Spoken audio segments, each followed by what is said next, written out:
Bueno, continuamos.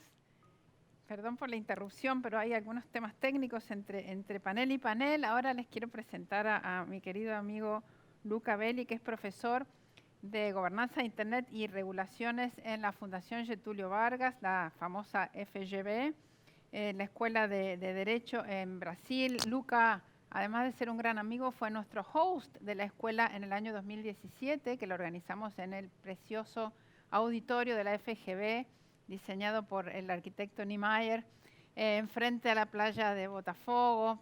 Mi corazón sufre por no estar en Brasil tan seguido. Luca, você cambiou o look, tem a barba agora. Muita barba. Eu acho, meu cabelo é mais largo, é mais longe. Corona Style. Bueno, seja bienvenido Luca a la escuela, y él nos va a hablar de conectividad sostenible, del acceso a Internet, a la protección de datos. Luca, mira, ¿qué tengo aquí? Luca fue el coeditor del libro junto conmigo. Acá está la versión en portugués. Nos llevó un rato hacer este libro, Luca, ¿verdad? Pero bueno, fue un gran logro y un gran recuerdo de haber hecho ese proyecto contigo. Bienvenido a la escuela. Vos sos un invitado siempre especial para la escuela porque has sido nuestro host. Así que te damos la bienvenida, te escuchamos. Estamos con una agenda cortita porque, viste, es como la televisión, el tiempo es tirano. Pero bueno, bienvenido y te escuchamos. Gracias, Olga. Mi presentación será en inglés para ser más efectivo. La próxima vez puede ser en español, mas esta vez todavía en inglés. So, first of all, it's a great pleasure to be here. Muy bien, es un gran placer estar aquí. Es un placer estar acá con Olga, y que me da la oportunidad de hablar. El tema que queremos analizar hoy es la conectividad sustentable. Y el foco va a ser breve e intensivo acerca de cómo concebimos a los usuarios de Internet como consumidores simples, donde tenemos una solución tradicional. Disculpen, pero el audio no es claro para traducir, no lo escuchamos bien.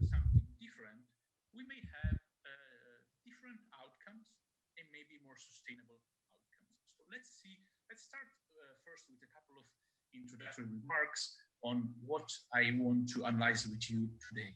So first of all, how do we consider Internet users? Se está trabando la conexión de Internet de él.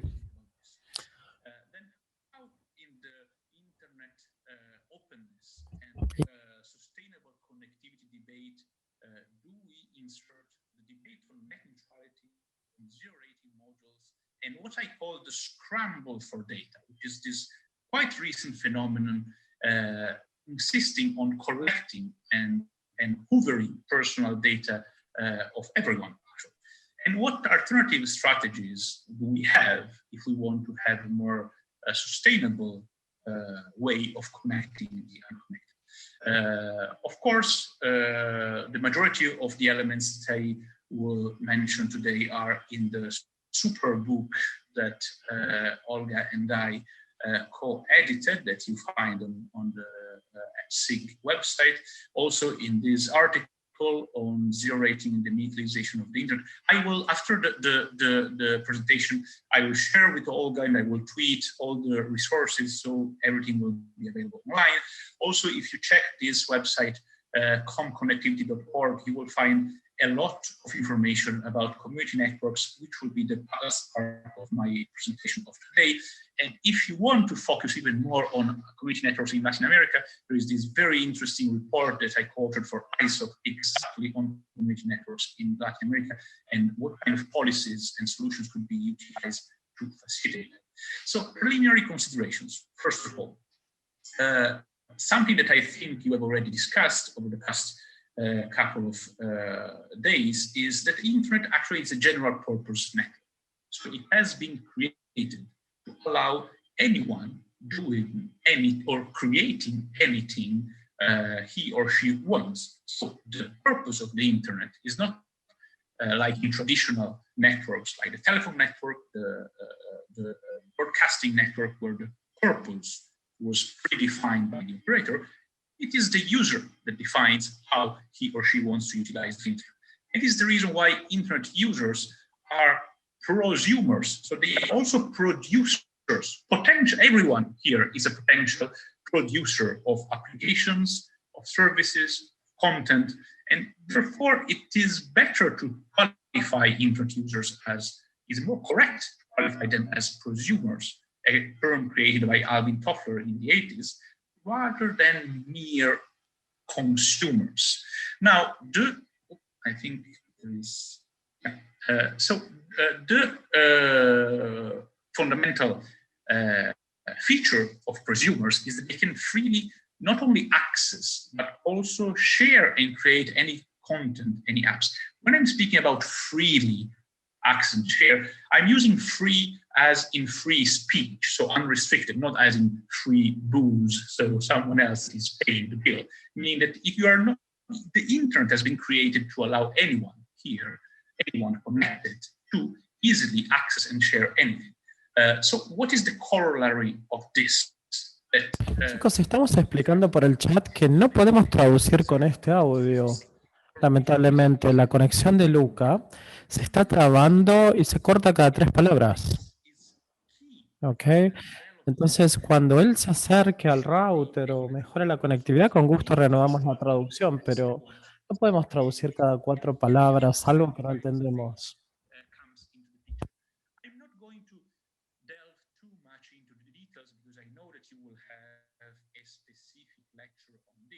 This afternoon, but I think some elements are very important for our debate on a sustainable connectivity. So what is net neutrality? You will discuss this in the afternoon, but if you want also to have very thorough studies and different opinions on this, I also suggest you that you freely download these 2 books on network-neutrality.info with a lot of different opinions on this, including from pioneers like Windsurf and Fundação, or the creator of the net neutrality term, Tim Hu. And basically, net neutrality, we can consider it as a non-discrimination. Daniel, recién dijimos que no hay traducción porque se está trabando la conexión desde Brasil de Luca. Cuando mejore la conexión, con gusto reanudamos la traducción.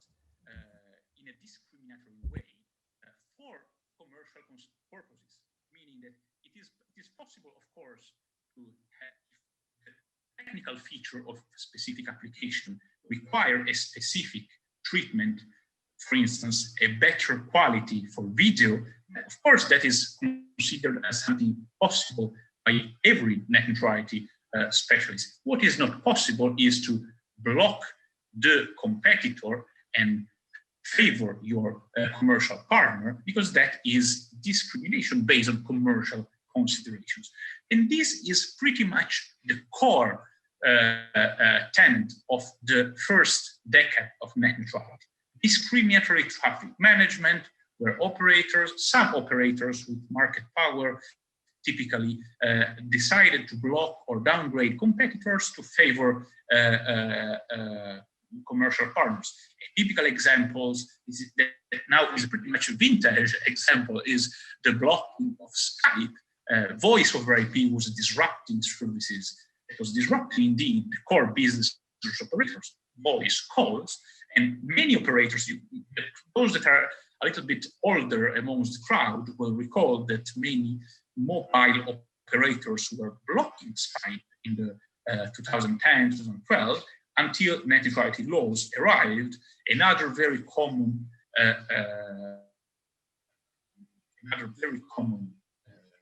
No podemos traducir las frases tampoco, porque no tienen verbos, chicos. ¿Cómo quieren que traduzca las frases que no tienen verbos?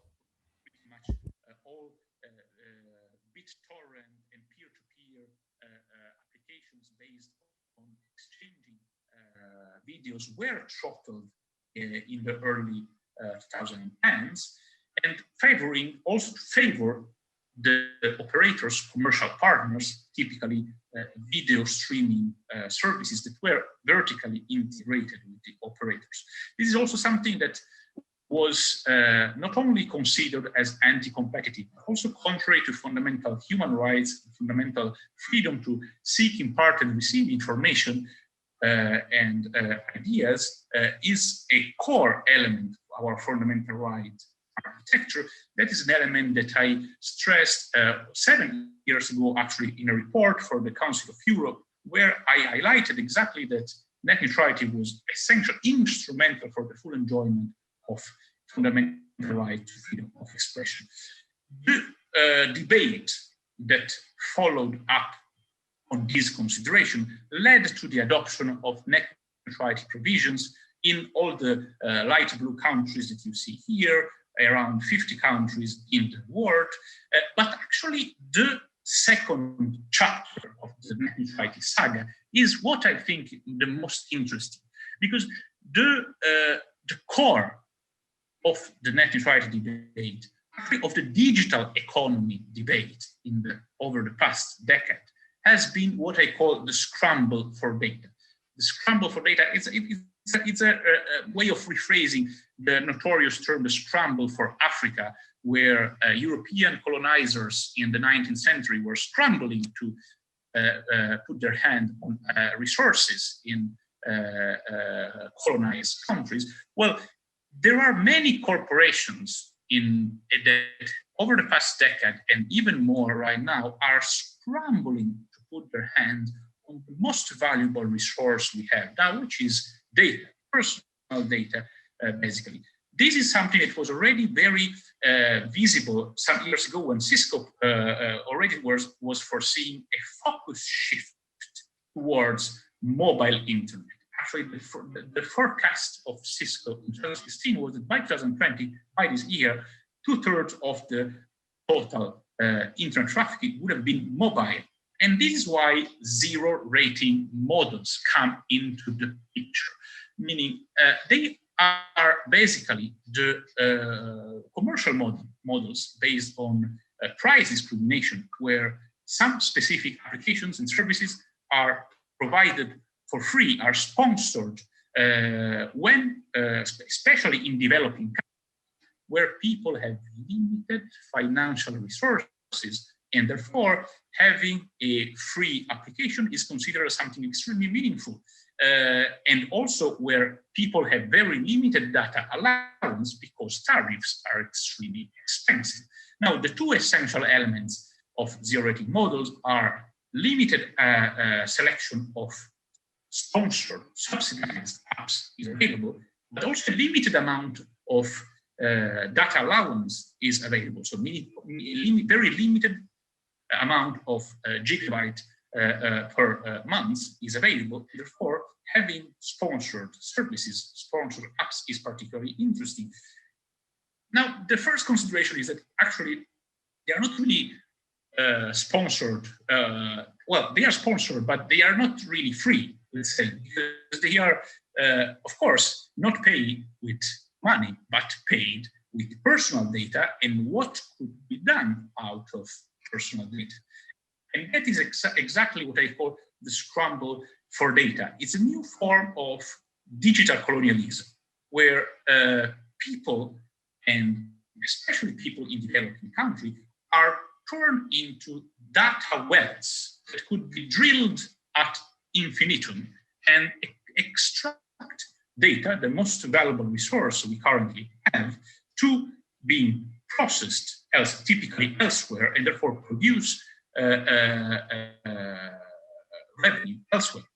Now, the idea of sponsoring specific applications and putting a cap on the rest of the internet, of course, aims at orientating attention of the user on specific apps that are sponsored. And orientate attention of the individuals means also orientate where they spend their digital lives, which means where they produce the very personal data. This, of course, maximizes the hooking effect of applications. We already know there are already a lot of studies demonstrating that the majority of very successful apps we utilize, they're not successful because they have excellent features.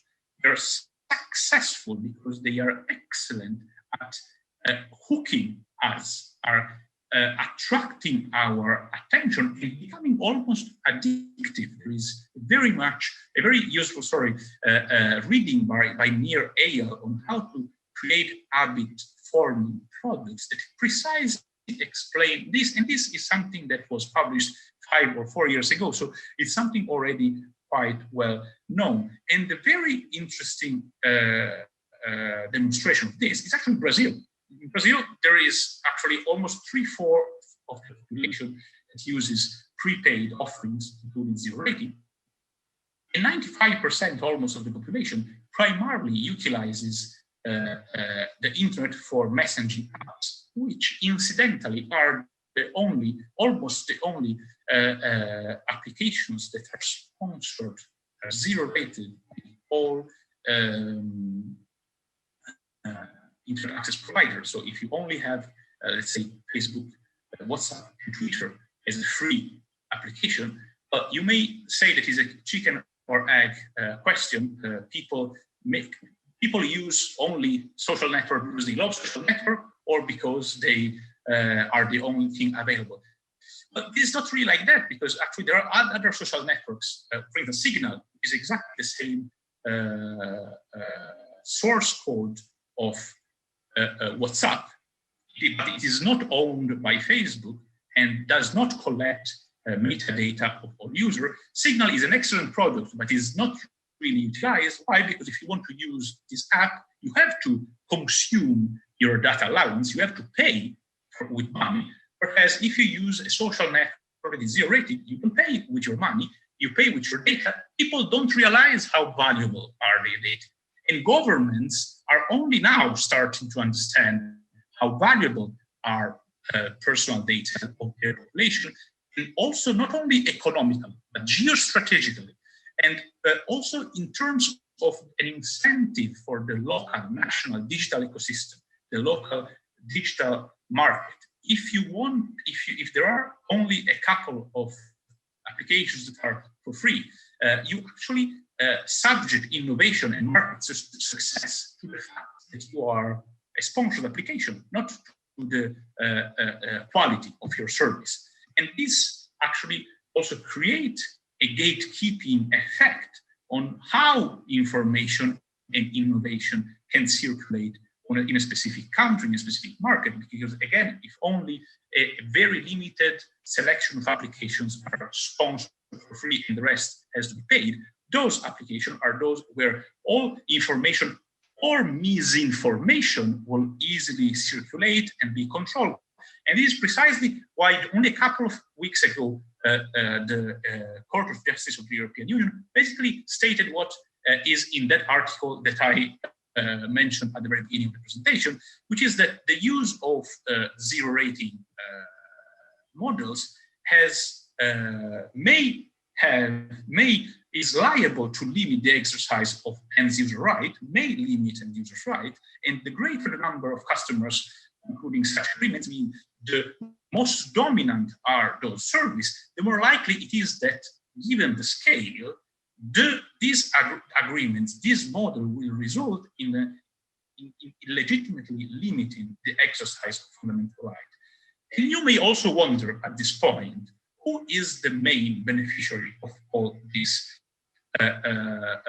zero rating models? Well, actually we have mapped at the IGF coalition on net neutrality, we have mapped all the zero rating models in 100 countries.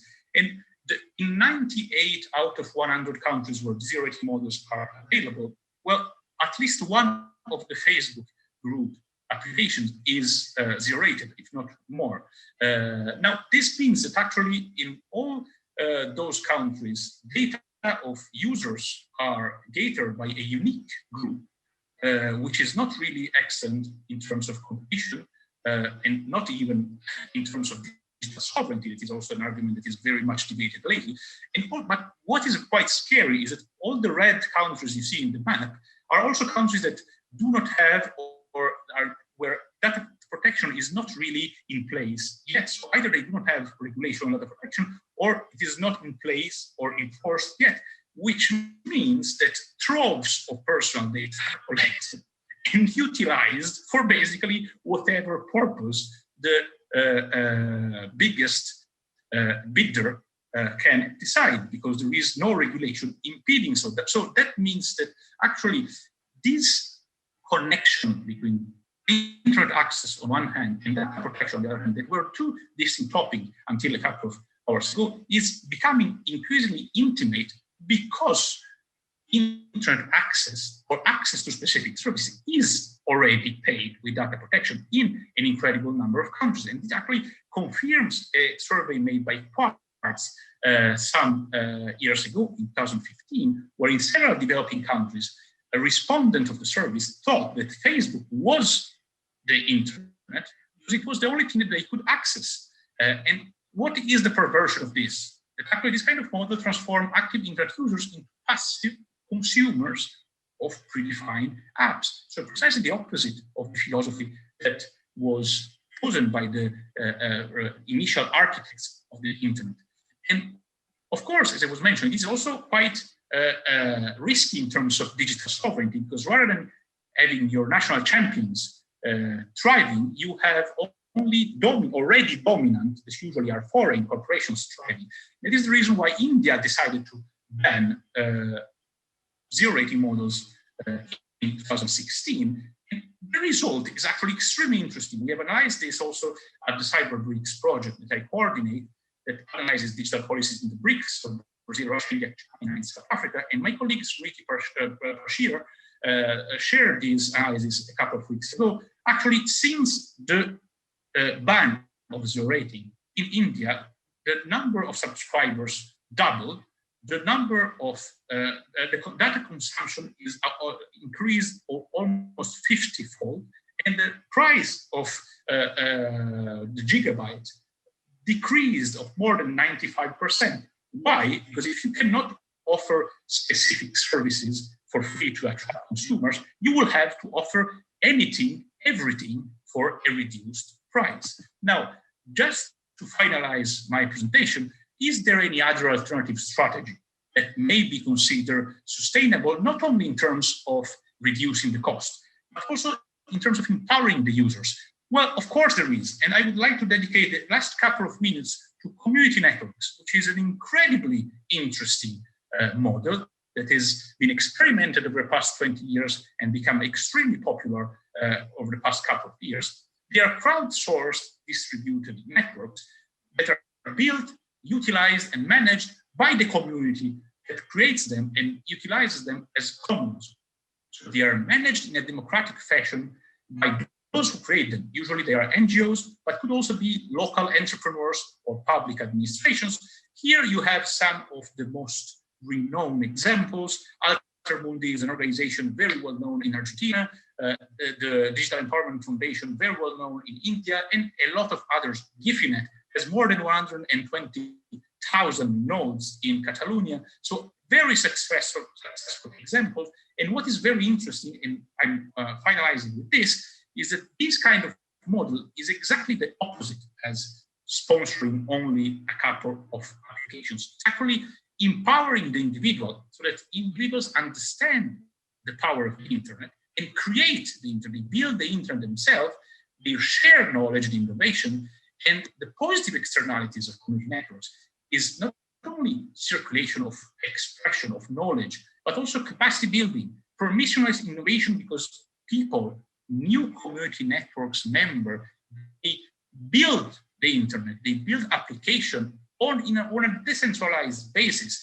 and they turn the internet into something even more interesting for the local communities, because the internet starts to be in local languages, local services that are constructed, built by the community for the community. These are only some of the examples that you typically observe when community networks are created: local maps, voice over IP services, e-commerce platforms for local trade.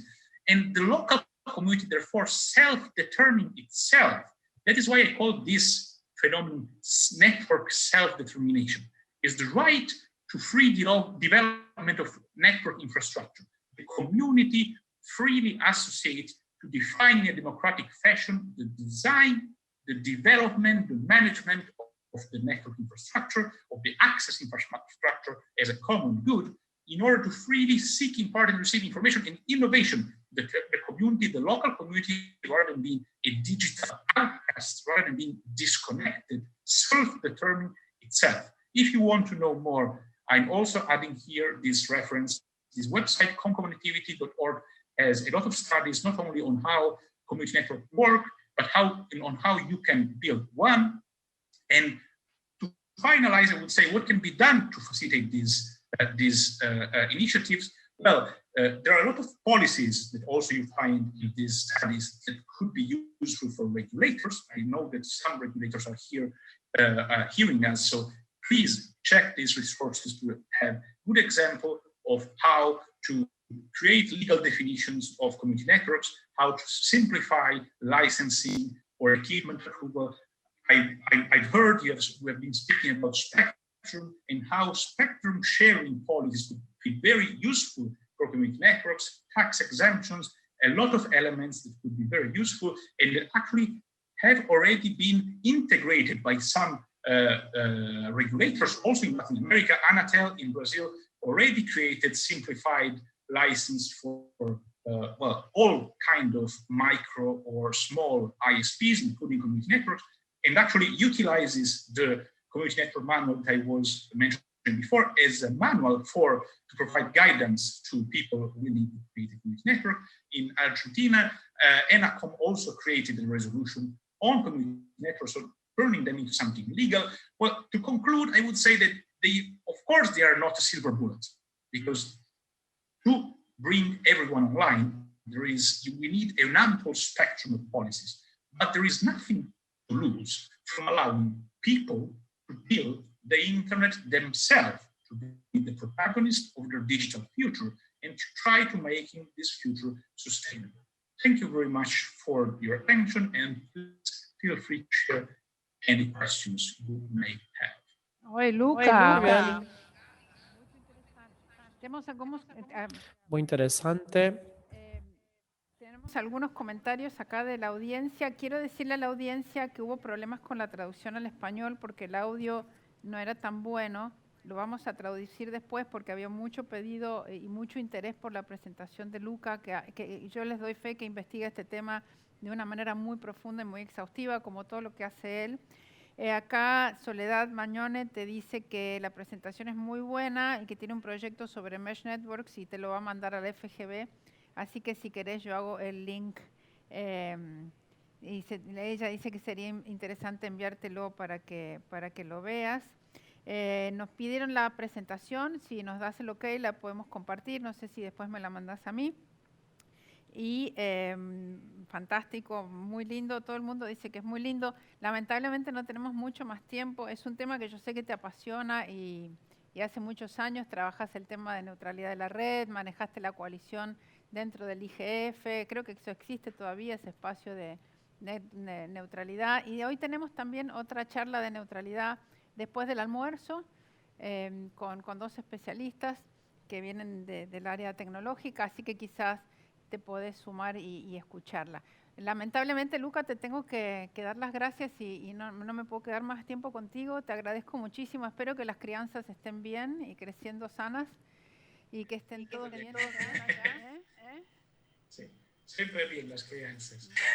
Que estén todos sanos en Brasil. Y te mandamos un abrazo y muchísimas gracias por haber estado acá con nosotros. Gracias. Chao. Chao, a todos. Chao, chao.